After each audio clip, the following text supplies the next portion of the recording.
Bonjour, ici Micheline Bourque, sommet du livre à faire. Je suis avec Michel Bondoc, président, directeur général et détenteur de nombreux rôles dans le groupement des chefs d'entreprise du Québec.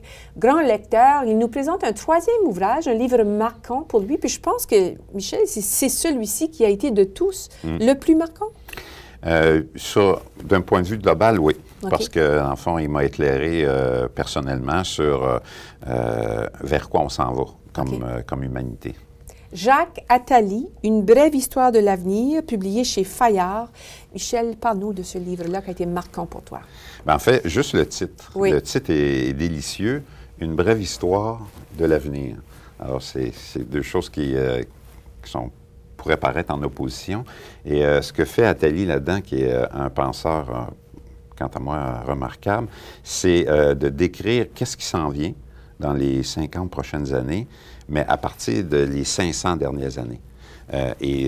Tout le livre est construit autour d'une notion qui s'appelle les villes-cœurs, c'est-à-dire qu'à chaque étape, depuis 500 ans, il y a eu, à chaque étape de l'évolution sociale, l'évolution politique, l'évolution religieuse, l'évolution économique, il y a eu des villes qui ont été un peu comme le centre du monde. Ah. Avec des innovations particulières, on est passé d'une ville à une autre, Alors, il y a Venise, il y a Amsterdam, il y a Londres, il y a New York. Et le livre est fascinant de ce point de vue-là parce qu'il nous présente un peu qu'est-ce qui a fait qu'à un moment donné, ces villes-là deviennent le centre du monde. Et ce que j'ai beaucoup apprécié, c'est qu'une des caractéristiques, c'est que ces villes-là étaient une agglomération de marchands, de philosophes, d'artistes, de financiers, et on retrouve toujours ces multiples groupes-là qui convergent dans une même ville, ça peut être, à une certaine époque, c'était Venise, et autour d'une innovation technologique majeure. Et, pareil, je donne ce petit exemple-là. Sais-tu quelle est l'invention qui est à l'origine des gratte-ciels? Non. Je n'avais jamais pensé moi-même, c'est le moteur électrique. Parce que le moteur électrique a permis les ascenseurs. Et les ascenseurs ont permis les gratte-ciels. Alors, cette innovation-là a été au cœur d'une des phases plus récentes, avec, à l'époque où New York était une ville-cœur. Et bon, alors Lalou explique ça, et il dit un peu vers quoi on s'en va et quelles seront potentiellement les prochaines villes-cœurs. Et c'est intéressant dans un contexte du monde des affaires, puisqu'on est dans un club de lecture qui touche au niveau des affaires, c'est de comprendre que l'économie, dans le fond, va évoluer et va se démocratiser. En tout cas, c'est un des scénarios positifs qui amène. Et tantôt, on parlait de reinventing, on parlait de l'holacratie. Ce livre-là ne touche pas du tout au monde des entreprises comme telles. On est plus dans une approche sociale, mais les fondements sont les mêmes. Et je dirais le trait commun à ces trois livres-là, c'est l'aspiration naturelle de l'être humain à devenir de plus en plus libre. Et toute l'histoire, c'est comment, à travers l'économie, à travers même la pensée sociale, comment l'être humain essaie d'améliorer son sort et de devenir plus libre. Donc, qu'est-ce qui s'en vient? C'est des sociétés, des organisations où la liberté va être de plus en plus importante, mais régulée par le fait que les gens sont interdépendants. Donc, trois approches très différentes, mais en même temps avec cette même trame de fond qui est l'aspiration humaine à plus de liberté. Est-ce que tu te rappelles comment tu as découvert ce livre-là? Ça, c'est un ami qui m'a parlé de Jacques Attali. Et je me suis mis à explorer ce qu'il y a lu. J'ai à peu près tout acheté ses livres. Je sais qu'il en produit beaucoup. Ah oui, c'est incroyable. Ouais. C'est incroyable. Parce que j'aime, c'est qu'il présente les choses d'une manière globale, puis ça nous permet de mieux saisir. Parce que nous, on vit, puis on travaille à petite échelle. Mais là, on le voit dans un contexte plus large. OK.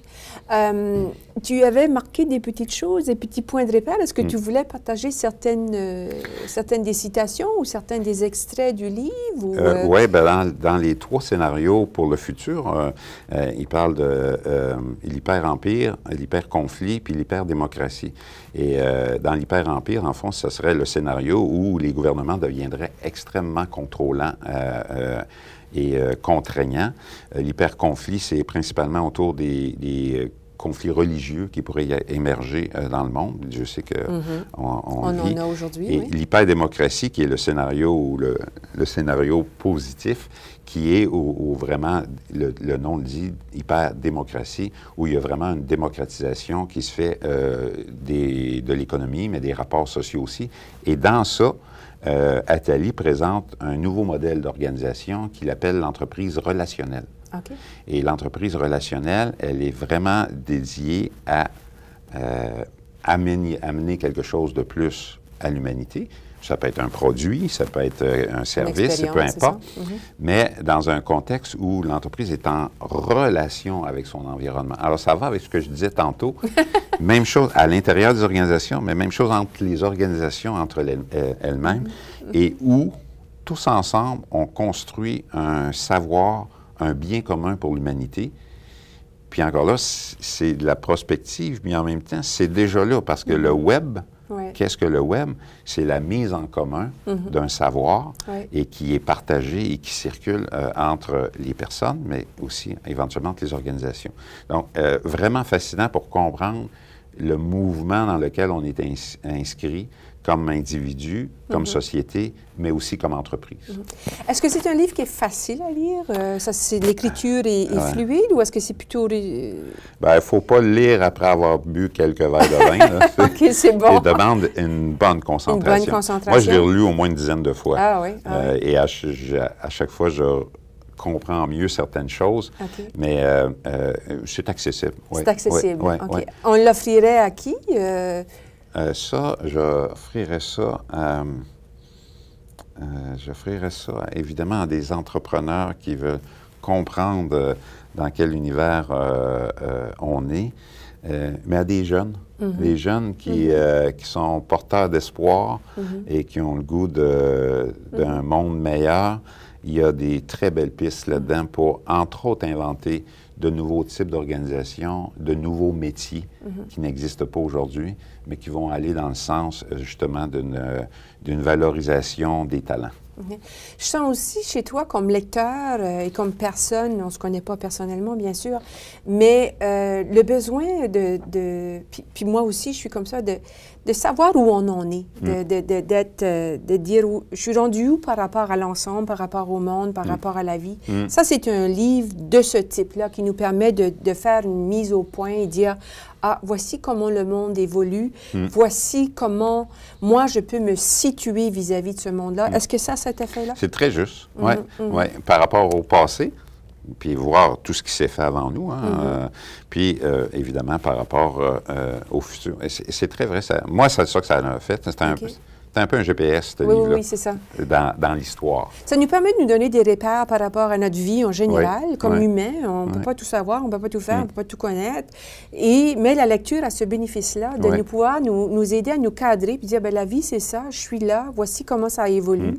Et avec des érudits comme ça, avec une culture générale, connaître l'histoire comme ces gens la connaissent, nous permet de nous donner des repères beaucoup plus larges que simplement notre petit, en tout cas pour ma part, pour mon petit vécu. Il amène une notion intéressante qui va avec ce que tu dis, c'est on devient de plus en plus des nomades. Oui, c'est ça. Et avec, c'est notre cellulaire maintenant, notre téléphone intelligent qui est notre monture, au lieu d'avoir un cheval. Et on voyage comme ça, on est connecté, mais tout le monde devient de plus en plus nomade. Et quand on voyage, de quoi on a besoin? On a besoin un peu d'un GPS, savoir comment on va se retrouver là-dedans. Et il a écrit un livre en parallèle à ça qui s'appelle « Devenir soi ». Ah oui?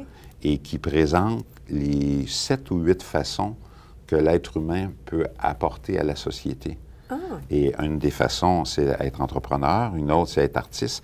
Le livre est fascinant aussi et présente des individus qui ont changé le monde à travers ces 7 ou 8 formes. Fait que quelqu'un qui cherche actuellement à quoi il va contribuer ou qui aurait le goût, c'est pour ça que je parlais intéressant pour les jeunes, un complément de ça, qui est aussi de Jacques Attali, qui s'appelle « Devenir soi ». Intéressant, merci beaucoup. Michel, tu es un grand lecteur, le livre a eu une importance dans ta vie, toute ta vie. Merci d'avoir partagé quelques références de ta bibliothèque qui est certainement très grande et intéressante à consulter. Merci de promouvoir le livre avec moi, puis bon succès au groupement des chefs d'entreprise et bonne continuation. Et bon succès avec le Salon du livre d'affaires. Très belle initiative que je félicite et que je trouve que dans la façon aujourd'hui d'évoluer, de grandir, il faut placer la formation continue dans nos pratiques quotidiennes. Puis la lecture fait pour moi partie de la formation continue. Merci pour ce message. Merci à vous. Des très bons livres, Devenir soi, La Révolution à l'Holacratie, Brève histoire de l'avenir et le grand Reinventing Organizations, Frédéric Laloux, qui va être ici à Montréal au mois de septembre pour le congrès de l'Ordre des conseillers en ressources humaines. On souhaite le rencontrer. Merci à vous.